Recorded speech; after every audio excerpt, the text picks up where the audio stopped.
पिछली बार जब हम मैक्सिको के उस जंगल में दाखिल हुए थे, हमें नहीं पता था कि वहां सिर्फ पेड़ और पत्ते नहीं, कोई और भी था जो हमारा इंतजार कर रहा था।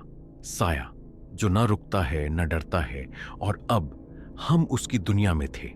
अगर आपने भाग एक नहीं देखा तो पहले जाकर उसे जरूर देखिए, वरना यह जंगल आपको आधा ही सच दिखाएगा। और अगर देख चुके हो तो अब संभल के बैठो, क्योंकि भाग दो में वो होगा जिसकी हमें उम्मीद भी नहीं थी। हम दोनों दीवार के पास खड़े थे और साहिल की सांसें अभी भी तेज चल रही थीं, लेकिन कुछ ऐसा था जो हमें अंदर से खींच रहा था, जैसे उस दीवार के पार कुछ और था जो हमें रोकने की कोशिश कर रहा था।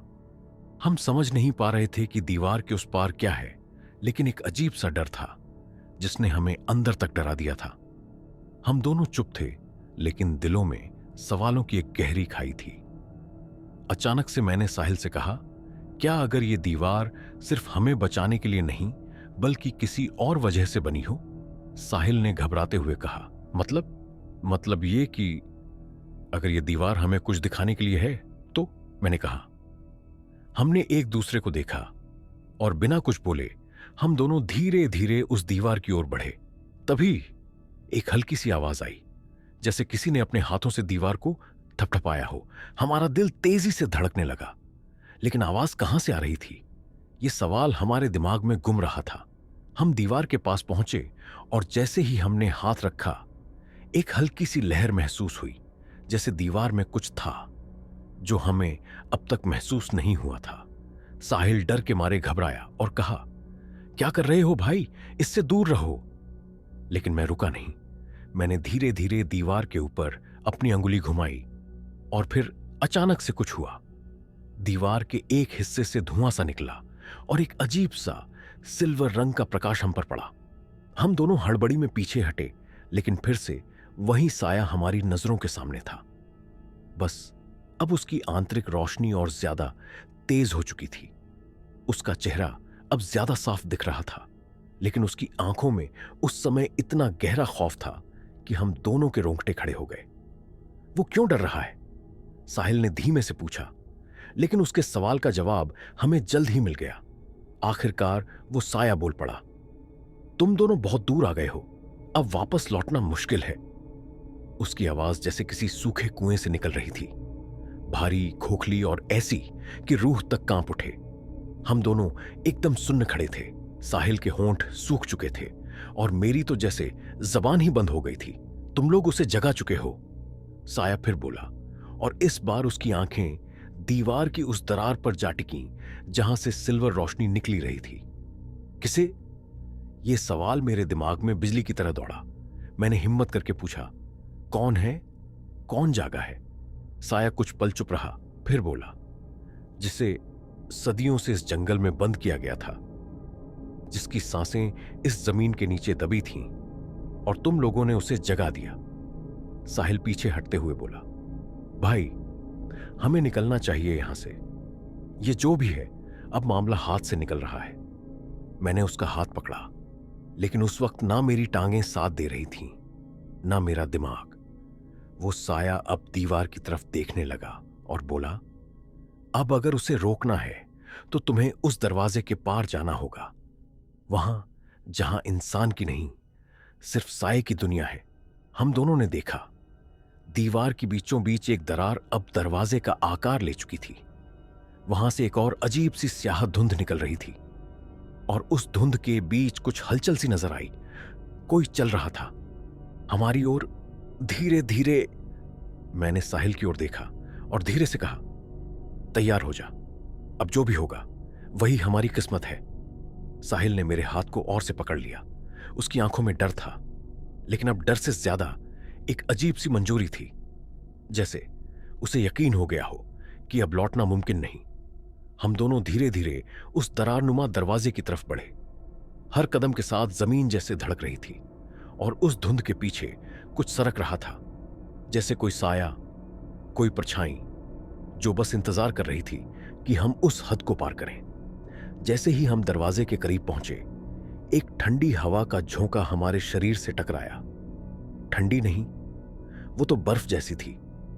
और उसके साथ ही एक आवाज भी गूंजी। एक बार उस पार चले गए तो वापस आने का कोई रास्ता नहीं।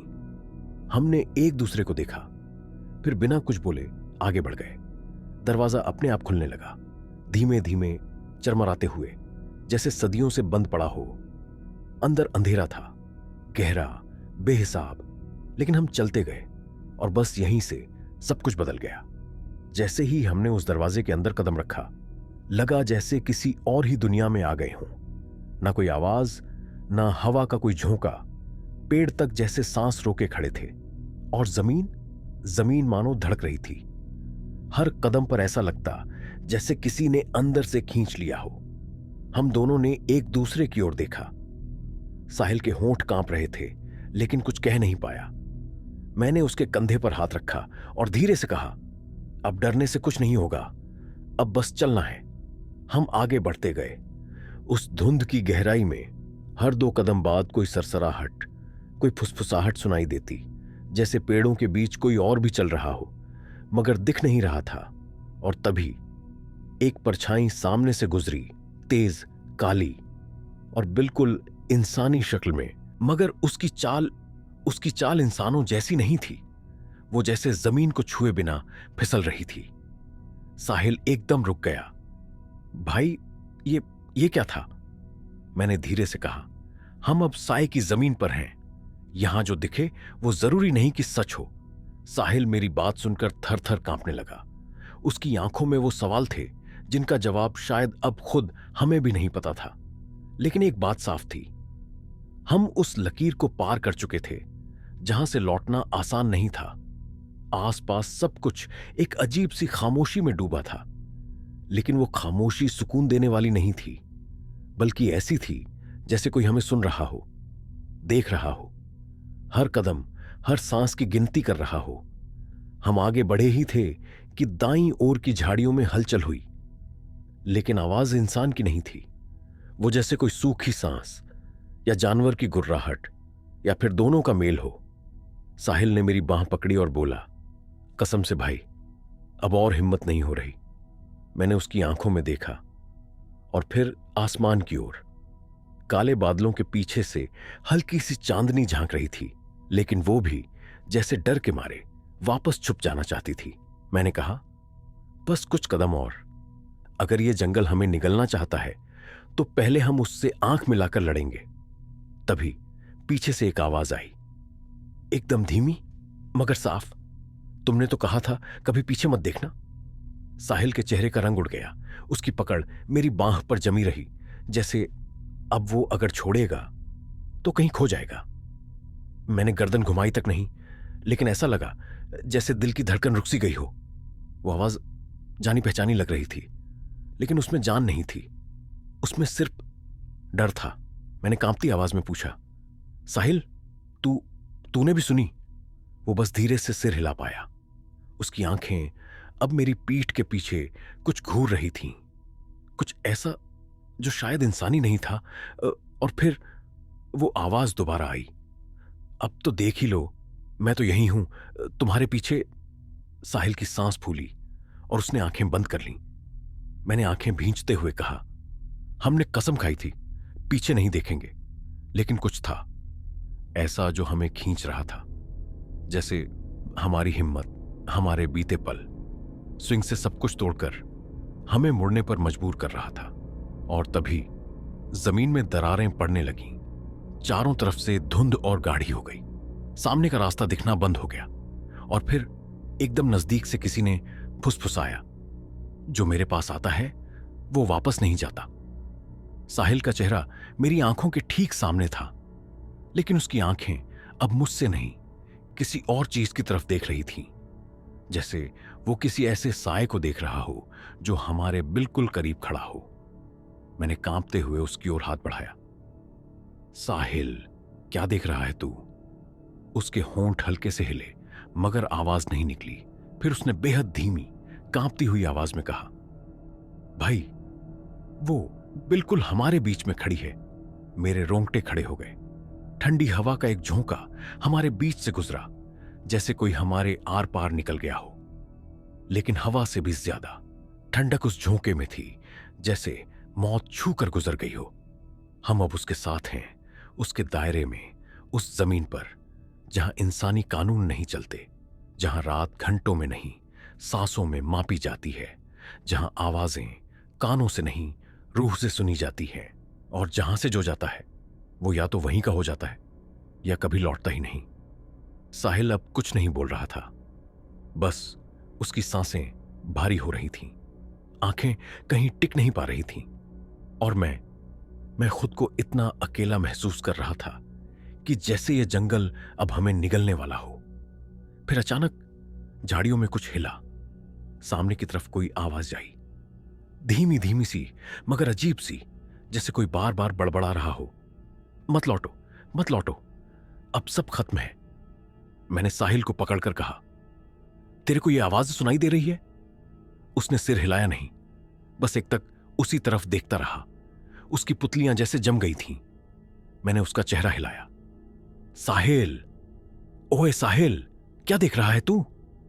पर उसके होंठ कांप रहे थे, आवाज नहीं निकल रही थी, और तभी वो दिखाई दिया, एक साया बिल्कुल सामने इस धुंध से बनता हुआ, जैसे धुएं में कोई आकृति उभर रही हो।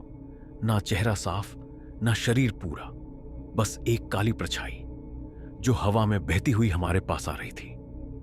मेरे पैरों ने साथ देना बंद कर दिया, जैसे जमीन ने पकड़ लिया हो। साया और पास आया और उसी बड़बड़ाते लहजे में कहा, तुम दोनों ने मेरी हद पार की है, अब तुम्हें खुद को साबित करना होगा। मैंने कांपती आवाज में पूछा, क्या साबित करना होगा? उसने जवाब नहीं दिया, बस हवा में जैसे कोई दरार बन गई, जैसे किसी ने आसमान को चीर दिया हो, और वहीं से निकली एक चीख, या तो डर से लड़ो या खुद को खो दो। अब हम दोनों एक दूसरे की तरफ देख रहे थे, पसीने से तर, सांसें तेज, और दिल मानो सीने से बाहर आने वाला हो। साहिल की आंखों में वही सवाल था जो मेरी आंखों में भी तैर रहा था, अब क्या होगा? हम उस अजीब सी दरार को फिर से देख रहे थे जो हवा में थी, लेकिन वहां कुछ था, कुछ ऐसा जिसे हम छू नहीं सकते थे। तभी एक हल्की सी सरसराहट हुई, जैसे कोई पुराने पत्तों को अपने पैरों से कुचलते हुए हमारे बीच आ खड़ा हो। मैंने होंठ भींच ली और धीरे से कहा, यह जो भी है अब बहुत पास है। साहिल की पकड़ फिर से मेरी बांह पर कस गई, लेकिन इस बार उसमें डर से ज्यादा कुछ और था, जैसे कि उसने कुछ देख लिया हो। मैंने फौरन उसकी आंखों का पीछा किया और देखा, वो साया अब हमारे सामने था, ना चेहरा ना कोई शक्ल, बस एक परछाई, और उसके पीछे एक शून्य जैसा अंधेरा, जैसे कोई दरवाजा खुला हो जहां से कोई कभी लौट कर नहीं आता।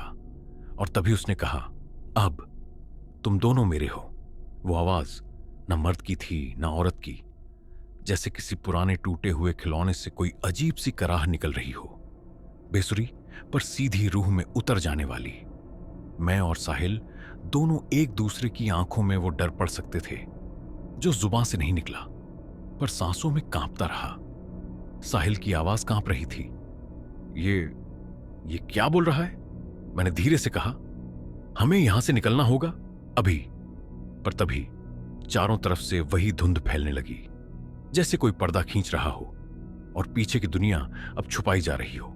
हमने भागने की कोशिश की, लेकिन जमीन गीली थी, पैर धंस रहे थे, और फिर पीछे से एक साया हमारे बिल्कुल पास आ खड़ा हुआ। उसकी सांसें इतनी भारी थीं कि कानों में गरज जैसी गूंज रही थीं। और तभी हमारे सामने फिर वही दीवार उभर आई, जिसके उस पार से हम आए थे, लेकिन अब वो और ऊंची लग रही थी, और उस पर कोई लकीरें थीं, जैसे किसी नाखून से खुरची गई हों। अब तुम वापस नहीं जा सकते, वो साया फिर बोला, इस बार इतना पास कि उसकी आवाज मेरे कान से टकराकर भीतर तक सरसराहट छोड़ गई। मैंने एक झटके में साहिल का हाथ और कस लिया, जैसे आवाज सुनते ही बदन में कोई करंट दौड़ गया हो। वो पल इतना सांस रोक देने वाला लग रहा था कि जैसे वक्त थम गया हो। हवा अब भी वहीं अटकी हुई थी, और उस साए की आहट चारों तरफ फैलती जा रही थी, जैसे पेड़ों की टहनियां भी डर के मारे हिलना बंद कर चुकी थीं। साहिल ने कांपती आवाज में पूछा, अब क्या करेंगे? मैंने खुद को समेटा और धीरे से कहा, बस एक ही रास्ता है, चलना बंद नहीं करना, चाहे जो भी हो जाए। और तभी पेड़ों के पीछे से दो आंखें चमकी। कोई देख रहा था हमें बहुत देर से। हमने हिलना तक छोड़ दिया। सांसें रुक सी गईं। साहिल की आवाज कांप रही थी। भाई, ये तो इंसान नहीं लग रहा। मैंने उसकी तरफ देखा। वो पसीने में भीगा हुआ था, लेकिन ठंड में कांप रहा था। वो आंखें अब धीरे धीरे हमारे करीब आ रही थीं। हर कदम के साथ जमीन जैसे कांप रही थी। मैंने धीरे से कहा, कुछ भी हो जाए, आवाज मत करना और पलटना मत। पर साहिल की आंखें अब मेरी नहीं, उसके पीछे की तरफ थीं। वो कुछ और देख रहा था, कुछ ऐसा जिसे देखकर उसकी आंखों से आंसू टपकने लगे। और तभी झाड़ियों के बीच से एक साया बाहर निकला, धीरे धीरे, बेहद खामोशी से, जैसे उसे पता हो कि हम वहीं खड़े हैं, लेकिन वो चाहता है कि हम डरते रहें। वो साया इंसानी शक्ल में था, लेकिन उसका चलना वैसा नहीं था जैसा इंसान चलते हैं। उसके कदम जमीन को छू भी रहे थे या नहीं, यह कहना मुश्किल था। सिर्फ पेड़ों की फुनगियों पर बैठे पक्षियों की चुप्पी और हमारे दिलों की धड़कनों की आवाज रह गई थी। साहिल बुरी तरह कांप रहा था और मैं बस उसी साए को देख रहा था। अब वो कुछ बोलने ही वाला था और फिर उसकी आवाज आई, धीमी, थकी हुई, पर बहुत गहरी। तुम्हें बुलाया गया है। मैंने फौरन पूछा, किसने?